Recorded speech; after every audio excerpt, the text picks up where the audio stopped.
Welcome to Cycle Breakers and Moneymakers, a podcast for women of color and first gen who are breaking generational cycles and glass ceilings by going places no one before them has ever gone. I'm your host, leadership coach, and eldest daughter of immigrants, Mariela De La Mora. I left a 16-year marketing career to create a multiple six-figure-a-year coaching business as a single mom. Each week, you'll learn how to build unshakable self-trust, become in demand, lead with confidence, and make more money by being more of who you are. So this year has been hard for a lot of folks, a lot of business owners for different reasons, emotionally, financially, business model-wise, so many things.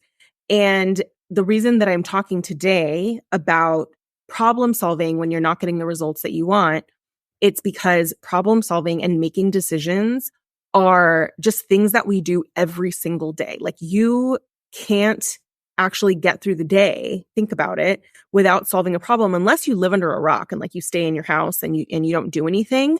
Because I'm sure you would agree and probably have been this person as well, that sometimes like if we're not solving a problem and we're not making a decision, we are also making a decision. We're making a decision all the time. And I want to talk about this today so that you can see what are the things that make problem solving difficult, and decision making comes from problem solving. And I want to walk you through something in your life right now or your business right now that you feel like is out of your hands, or you're in it and you can't quite figure it out yet because you're still in the process of it, because this is bigger than logic. Like, I think that when people are just like, oh, well, list out the pros and cons, or like list out exactly how you got here. A big part of problem solving and decision making is also like our own association with that problem, our capacity, our emotions.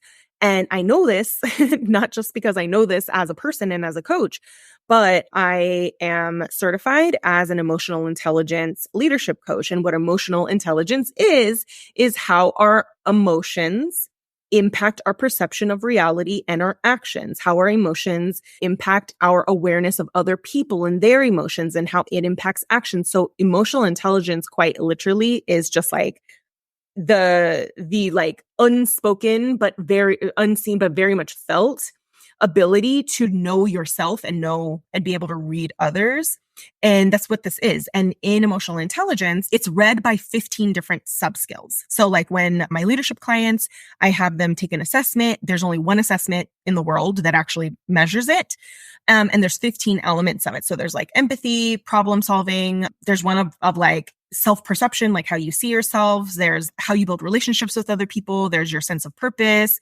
There's impulse control. There's so many things. But decision-making and problem solving are the top two that I've ever coached on that have been problems in my clients. So this is what we're talking about today, because I want you to feel like you are empowered, that you know what to do, that you can trust yourself to figure it out. I want you to kind of see where you're stuck, because we're all at any given point stuck, not because we're not brilliant and capable, but mostly because emotions tend to cloud our ability to solve something that could otherwise be a little more neutral. And sometimes emotions make us believe that we don't already have the answers to the problem. I'll say this because like so much of my life has been like problem solving. I think especially when you think about like, I was not set up to have this life. And that might be true for you. Like you might be living a life where nothing about your upbringing would have pointed to you being here. So like in that, you also had to like figure stuff out and make some bold decisions. And I wanted to kind of walk you through like how I, as a person who is always healing from trauma, wasn't raised to trust myself. Think about what's the antithesis of problem solving and decision making is struggling with self-trust, right?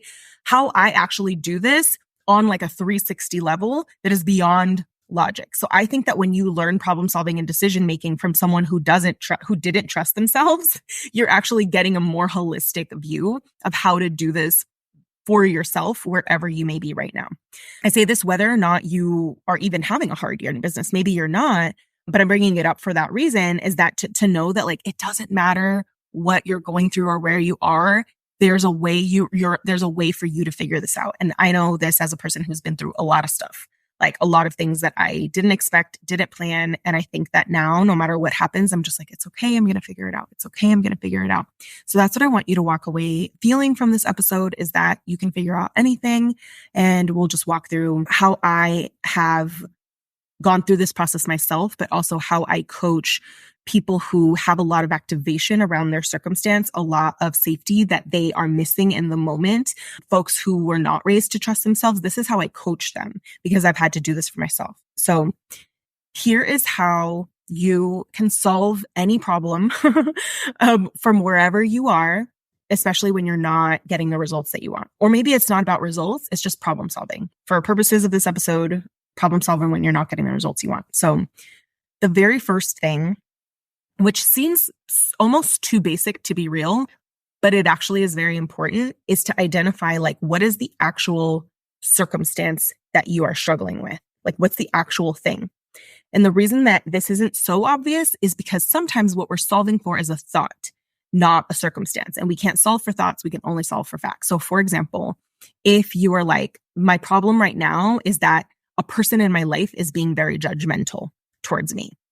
So yes, possibly that you may feel that way, but it's like, what is the actual circumstance? So it's like, oh, I feel shame when I interact with this person. Okay, so how do we solve for that?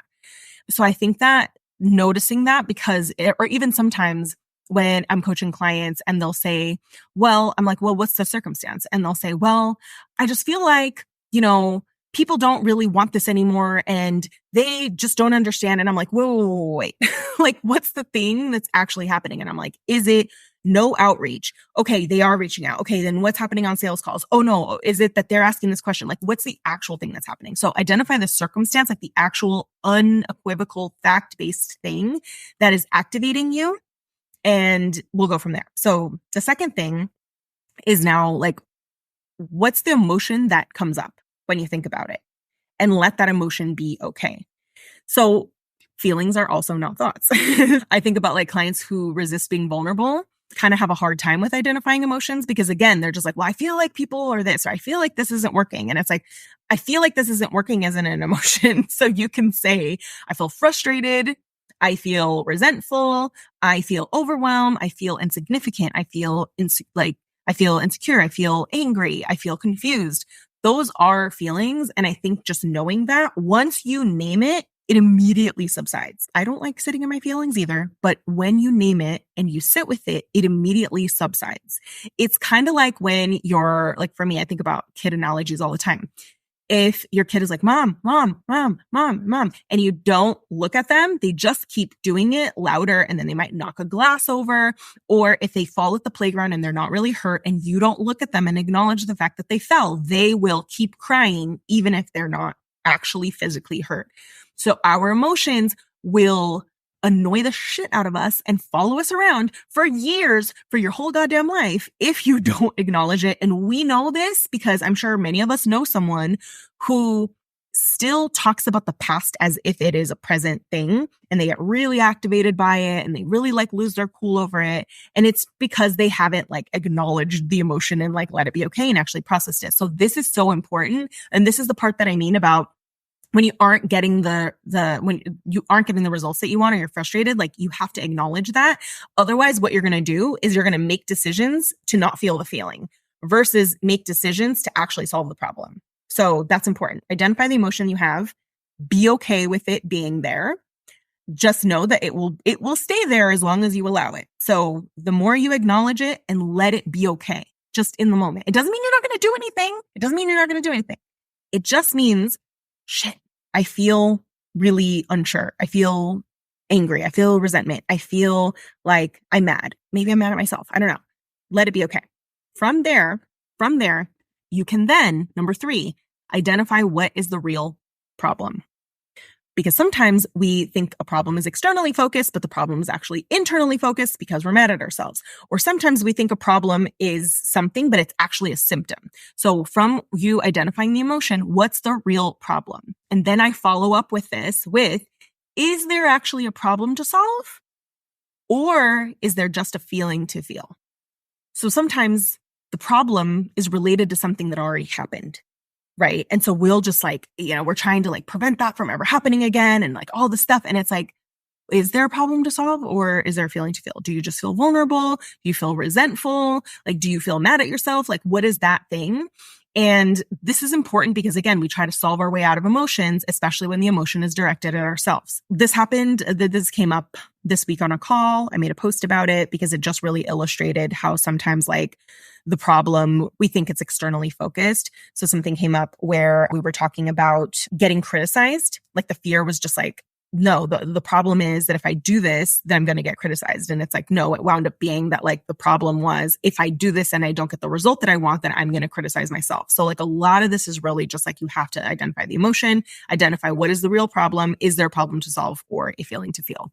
Examples of what this might look like in terms of like, is there a problem to solve or a feeling to feel? This isn't word for word like things I've coached on, but variations of it will be things like you might be mad like externally, but really what the real problem is I didn't listen to my intuition again. I made this decision from people pleasing and I should have said no. Sometimes that is a thing that doesn't need to be solved. It just needs to be acknowledged and felt. Or I'm scared to bring up my struggles because I've had vulnerability held against me in the past. Okay, then sometimes we can deal with that. We can solve that.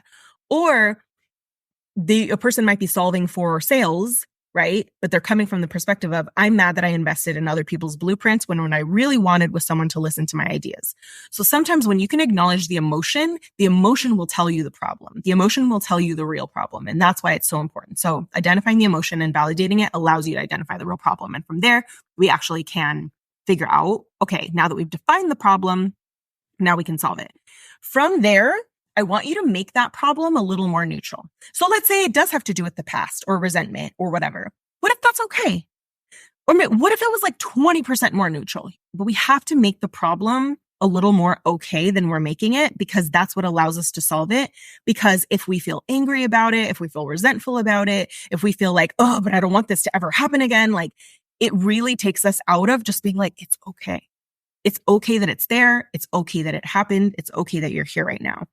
What if it doesn't mean anything about you? It doesn't mean anything about the future. It doesn't even have to mean anything about this person. Let's say if it's directed at a person, we don't even need to label them or judge them. It just is. And from that place, number 4, making it more neutral, we can go to number 5, which is come up with solutions and put all options on the table, even if you don't like them. This is important because I would rather that you look at, okay, what can I do? And pick 10 things and say, I absolutely hate 5 out of those 10 things and then pick 3. But you're going to be picking from such a different place from that perspective. So from the point that you define the problem, you make it a little bit more neutral. It's okay. It doesn't mean anything about the past. It doesn't mean anything about you. It doesn't mean anything about the future or what you're able to do. It doesn't have to mean anything. We can just make it a little more neutral, come up with solutions and put all the options on the table, even if you don't like them. If you're here, it means you've decided that there actually is a problem to solve and not just a feeling to feel. So cool. If you're here, then you have to do something different. If you have decided it is actually a problem to solve and not just a feeling to feel, you have to do something different in order to get a different result. Or you have to make peace with the problem being there. Sometimes when people define the real problem, they're just like, you know what? This is actually okay. Now that I felt the emotion, the problem is still there, but I actually feel a little better about the fact that it's there. I don't feel the sense of urgency to do anything about it. I think I'm okay. And that's fine too. But if you're just like, no, I don't want this problem to be here. I've neutralized it a little bit. I felt my feelings about it. From here, what I want you to do is say, okay, what are the 3 reasons that I think this problem is happening? Like, what are 3 things that is contributing to this problem happening? And what are 3 things that I can do differently as a result? So this is where we get ourselves out. We don't bypass ourselves or gaslight ourselves. But what are 3 reasons that you think this problem is happening and 3 things that you can do about it, right? But before you come up with the 3 things, I want you to come up with 10. I want you to come up with 10, and there should be some things you don't like in that list. It's kind of like when I was hiring at companies, I built teams. It's like, even if I was like, no, but I really want this person.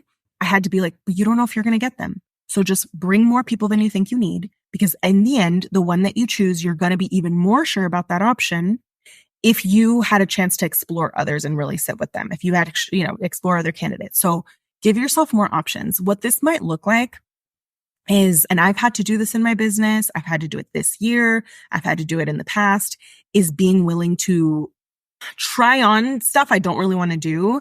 Like I remember the first time that I was coached on like, well, what if you have to get a job? And I was like, well, no, because da da da da da.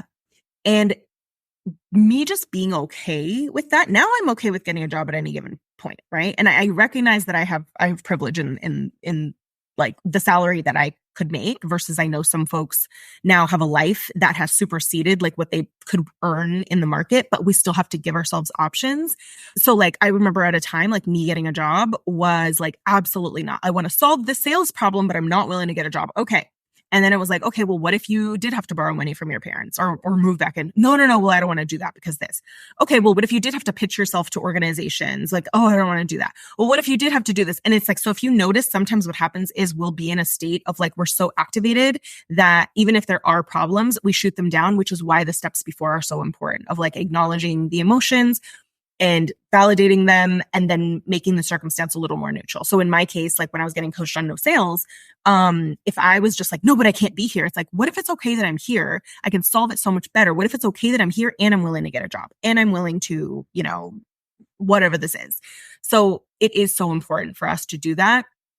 And I actually personally think that, especially when it comes to sales, that you have to be willing to explore income sources outside of your business, because if you aren't, then you are so activated that you can't even solve the problem.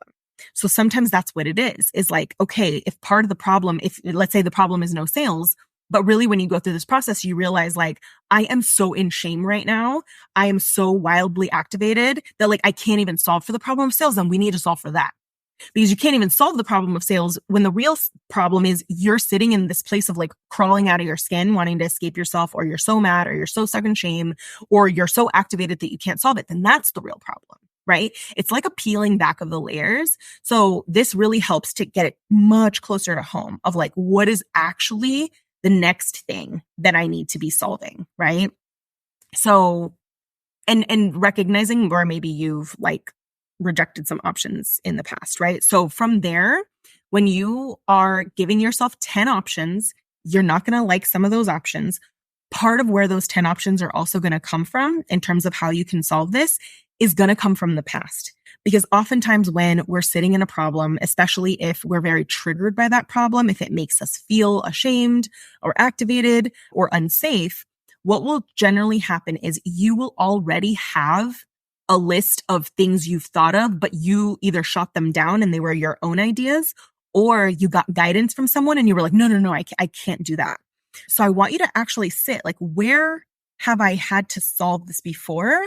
Or what ideas did I come up with where I was like, oh, but that's going to take too long, or like, oh, but I don't know that I want to do this. So it's just interesting. But when you're able to get here by acknowledging an emotion first, and by neutralizing the circumstance a little more and just giving yourself more options, you will be able to look at those past guidance, past ideas with a different lens.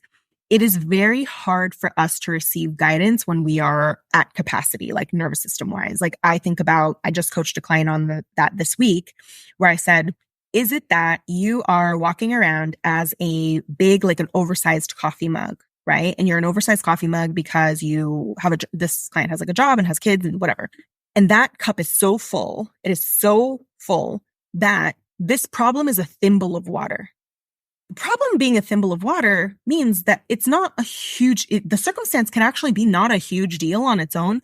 But when you are activated or overwhelmed or exhausted or in shame or whatever that is, that thimble it's going to spill over, and it feels insurmountable because in the moment you don't actually have the capacity to see the situation from a neutral lens. You don't actually have the capacity to explore all options, because when you are in survival mode, you're just like, unless I think that this is going to be the thing, like I don't want to waste my time on these other things. So when you can get here from a more grounded place understand the emotions that are coming up, you can actually realize like, oh, wait a minute, I already got guidance on this, or I already have an idea, or, oh, you know what? Like the solution is so easy. I just didn't see it.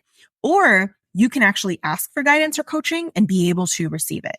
So if you have been asking for guidance and all of it feels like, no, it can't work, or you get it logically, but you can't do it, it's probably because capacity. So this is number 5, is come up with solutions, put all the options on the table, even if you don't like them. And part of this is looking back at where you've already solved this in the past. Now, the final one, this is so important because many people will get stuck in like the right thing. And the answer is you just got to move. Like you just have to get yourself into motion, even if it's a small thing, because what will happen when we are stuck in the same circumstance or the same problem and we aren't feeling our emotions about it, we want to escape our emotions about it, but then we can't do it because we're stuck in the emotion about it, is that you start to feel a little bit like a tea kettle. So it's like the same amount of water that's like in there, but because it's under so much pressure, it starts to boil over. That what will kind of happen is like not moving, not acting, not deciding actually feels so much more uncomfortable than doing something. It feels like a relief. And so in those moments, I'd say, even if you're just not sure, it's like, what's one thing that either you need or one small thing that you can do to show yourself like, look, I'm gonna get a different outcome because I'm doing a different thing. Like, what do you need in order to do one small thing?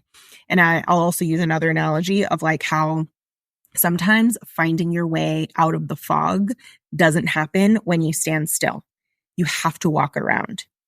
And what we'll do sometimes when we're unsure and we're activated and, you know, this problem feels insurmountable, it's only because you're standing in a really foggy hiking trail and maybe you lost your way and the trail's right there, but you're like, well, how am I going to find the trail if I don't take a step?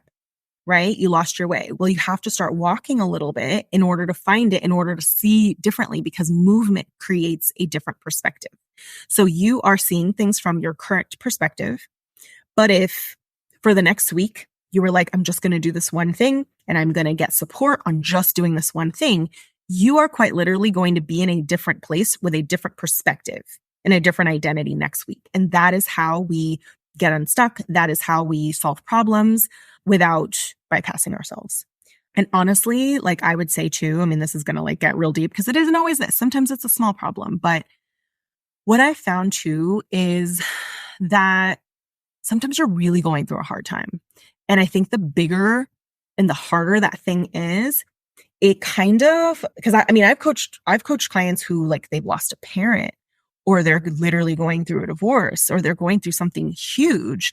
And what happens is like the more grief or activation you are going through, it's almost like your lens gets shorter and you can only see what is right in front of you. That the future seems uncertain. It feels like you can't even imagine it being different. Like you tend to kind of freak out there. It's okay if you are also in a season where you're like, my lens of sight only allows me to see today. I really can only show up for myself today. Okay, then at this point, we don't want to make any judgments about like the future and what's possible or not possible in the future, because you can't even go there with yourself right now. At this point, if you are in a problem that feels like a very heavy problem and it feels very insurmountable, at this point, this is why today, maybe all you can do today is identify what is the thing that's activating me and how do I feel about it, and let that be okay. From there, you will build capacity, you'll build foresight and clarity to be able to work through anything, honestly.